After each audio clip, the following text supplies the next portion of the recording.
Wading into War, Chapter 9. Donnelly snapped his head toward me. Where? I jerked my thumb out the rear window.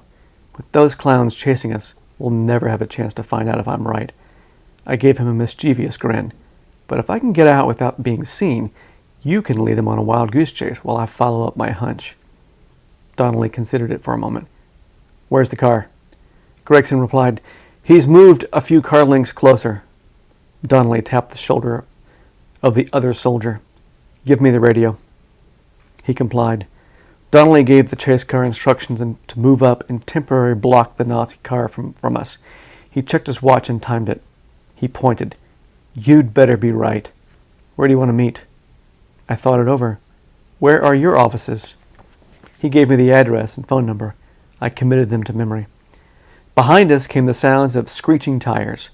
A pickup truck had tried to turn and clogged the street. I frowned. When did the Army start issuing pickup trucks? Donnelly grinned. We don't always use just what the government gives us. Turn here, he said to the driver. Gregson took a right turn onto Elgin and slowed. I opened the door and dove onto the street, taking cover behind a few parked cars. Donnelly closed the door behind me as the car sped off. Less than a minute later, another car turned right. Keeping my head low, I caught the silhouettes of two men in the black car, speeding to catch up with Donnelly's car. Holy cow, I thought. It worked. I doubled back onto Main and hailed a taxi. It took me back to the Rice Hotel. My car was still there, where I had parked it. I climbed in and threaded my way through Houston traffic back to the house on Oak Street. I took a roundabout route, turning and doubling back, trying to see if I had a tail, and if so, trying to lose it. Finally, sure that I wasn't being followed, I entered the neighborhood. I drove down Oak Street, giving the house the once-over. A few other cars were parked on the street. I couldn't tell if any of them held Donnelly's men or the police. I assumed Berman didn't know about Donnelly. I parked on the next street and crept up the driveway of the house directly behind the one where Rosenbach died.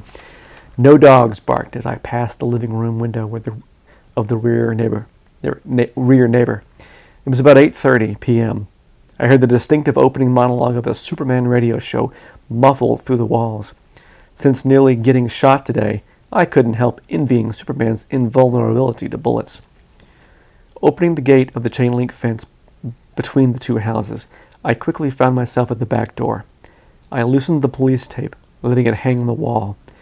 I would replace it when I left. Taking out my small pocket tools, I easily picked the lock and entered the quiet room. I took out my lighter and snapped on the flame.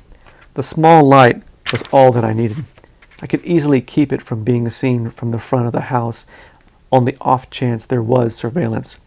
It wasn't like I was going to make a long canvas of the house. I knew exactly what I needed and exactly where it was. The pile of debris was right where gravity had left it.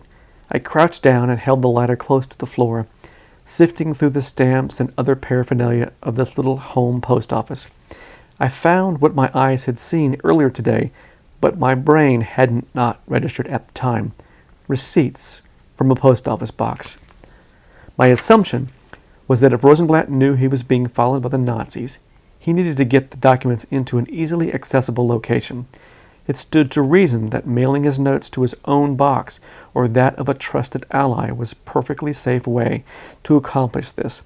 I thought myself pretty smart at the moment, until the voice from the shadow said, "What is so special that made you come back here and break into a crime scene?"